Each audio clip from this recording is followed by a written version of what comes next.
کیا ہم یا رسول اللہ کہہ سکتے ہیں؟ جی، اس مسئلے میں گزارش یہ ہے کہ جو شخص یا رسول اللہ کہتا ہے وہ کیوں کہتا ہے، اس کا مقصد کیا ہے، اس کی نیت کیا ہے، اس کا ارادہ کیا ہے۔ اگر تو وہ استغاثہ کرنے کے لیے یا رسول اللہ کہہ رہا ہے، اور استغاثے کا معنی کیا ہے؟ استغاثے کا معنی یہ ہے کہ وہ مدد کے لیے پکار رہا ہے۔ اگر تو وہ یا رسول اللہ مدد کے لیے کہہ رہا ہے، یعنی اللہ کے رسول صلی اللہ علیہ وسلم کو مدد کے لیے پکار رہا ہے، تو یہ تو شرک اکبر ہے۔ یہ تو شرک اکبر، اور اس سے بڑا کوئی شرک نہیں ہو سکتا ہے، اس لیے کہ مدد کے لیے صرف اور صرف اللہ رب العزت کو پکارا جا سکتا ہے۔ مدد کے لیے اللہ کے سوا کسی کو نہیں پکارا جا سکتا، نہ کسی نبی کو، نہ کسی صحابی کو، نہ کسی ولی کو، نہ کسی بزرگ کو، کسی کو بھی اللہ کے سوا مدد کے لیے نہیں پکارا جا سکتا۔ استغاثہ جو ہے یہ خاص ہے اللہ رب العزت کے لیے۔ اسی لیے ہم سورۃ الفاتحہ کے اندر یہی پڑھتے ہیں نا، ایاک نعبد و ایاک نستعین، کہ اللہ ہم تیری ہی عبادت کرتے ہیں اور تجھ سے ہی مدد مانگتے ہیں۔ لہذا اللہ سے ہی مدد مانگنی چاہیے، صرف اللہ سے، اللہ کے سوا کسی سے مدد نہیں مانگنی چاہیے، اور نہ غیر اللہ کو مدد کے لیے پکارنا چاہیے۔ نبی کریم صلی اللہ علیہ وسلم کے ارشاد گرامی ہے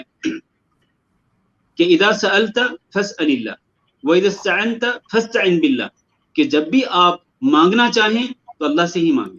اور جب بھی آپ مدد طلب کرنا چاہیں تو اللہ تعالیٰ سے ہی مدد طلب کریں۔ اور اس کے بعد نبی صلی اللہ علیہ وسلم نے فرمایا کہ ساری دنیا کے لوگ اگر مل کر آپ کو نفع پہنچانا چاہیں تو آپ کو نفع نہیں پہنچا سکتے ہیں، سوائے اس نفع کے جو اللہ تعالیٰ نے آپ کے لیے لکھا ہوگا، بس وہی آپ کو ملے گا۔ اور ساری دنیا کے لوگ، پہلے اور پچھلے سارے کے سارے لوگ مل کر اگر آپ کو نقصان پہنچانا چاہیں تو آپ کو نقصان نہیں پہنچا سکتے ہیں، سوائے اس نقصان کے آپ کا نقصان وہی ہوگا جو اللہ تعالیٰ نے آپ کی قسمت میں لکھا ہوگا۔ تو اس لیے اللہ رب العزت کو ہی مدد کے لیے پکارنا چاہیے۔ اللہ کے سوا کوئی مشکلیں نہیں ٹال سکتا ہے، اللہ کے سوا کوئی مدد نہیں کر سکتا ہے۔ اللہ ہی اکیلا ہے جو لوگوں کی اپنے بندوں کی مشکلات کو دور کر سکتا ہے اور اپنے بندوں کے لیے آسانیاں پیدا کر سکتا ہے۔ تو یا رسول اللہ کہنے والے کا مقصد اگر تو اللہ کے رسول صلی اللہ علیہ وسلم کو مدد کے لیے پکارنا ہے تو یہ شرک اکبر ہے، اور اس طرح قطعا نہیں کرنا چاہیے۔ اور پھر ایک اور بات، خود نبی کریم صلی اللہ علیہ وسلم نے اپنی زندگی کے اندر، اپنی حیات مبارکہ کے اندر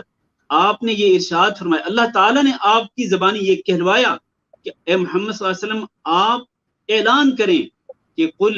لا املک لنفسی نفعا ولا ضرا الا ما شاء اللہ، کہ آپ اے محمد صلی اللہ علیہ وسلم آپ کہہ دیں، اعلان کر دیں کہ میں تو خود اپنے لیے بھی نفع نقصان کے اختیار نہیں رکھتا ہوں، سوائے اس نفع نقصان کے جو اللہ تعالیٰ چاہے گا وہی ہوگا۔ تو میں تو اپنی ذات کے لیے بھی نفع نقصان کے اختیار نہیں رکھتا۔ جب نبی کریم صلی اللہ علیہ وسلم اپنی حیات مبارکہ کے اندر اپنی ذات کے لیے بھی نفع نقصان کے اختیار نہیں رکھتے تھے، تو آپ صلی اللہ علیہ وسلم وفات کے بعد، اس دنیا سے چلے جانے کے بعد، وفات کے بعد، موت آنے کے بعد، آپ صلی اللہ علیہ وسلم کسی کے لیے نفع نقصان کا اختیار کس طرح رکھتے ہیں؟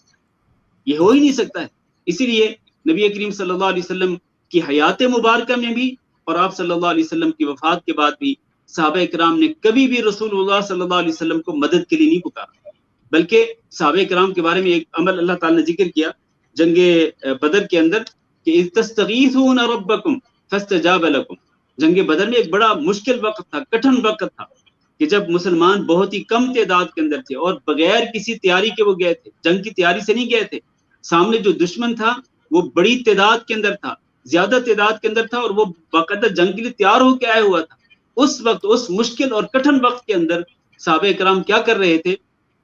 نبی کریم صلی اللہ علیہ وسلم اللہ کی بارگاہ میں سجدہ ریز ہو کر اللہ تعالیٰ سے دعائیں مانگ رہے تھے، اور صحابہ کرام بھی اپنے رب کو مدد کے لیے پکار رہے تھے۔ اذ تستغیثون ربکم، تو پھر اللہ تعالیٰ نے ان کی دعا کو قبول کیا، اور اللہ تعالیٰ نے فرشتے نازل کر دیے، 5000 فرشتے اللہ تعالیٰ نے نازل کر دیے ان مٹھی بھر مسلمانوں کی مدد کے لیے۔ پھر اللہ تعالیٰ نے ان کی نصرت کی، ان کی مدد کی، اور ان کو غلبہ دیا۔ تو خلاصہ یہ ہے کہ استغاثہ کی نیت سے یا رسول اللہ کہنا، یہ پکارنا جو ہے یہ درست نہیں ہے۔ ہاں، ایک اور بات اس کی بھی وضاحت کرنا ضروری ہے کہ بعض لوگ جو ہیں وہ نبی کریم صلی اللہ علیہ وسلم پر درود بھیجنے کے لیے اور آپ پر سلام بھیجنے کے لیے یا رسول اللہ پکارتے ہیں،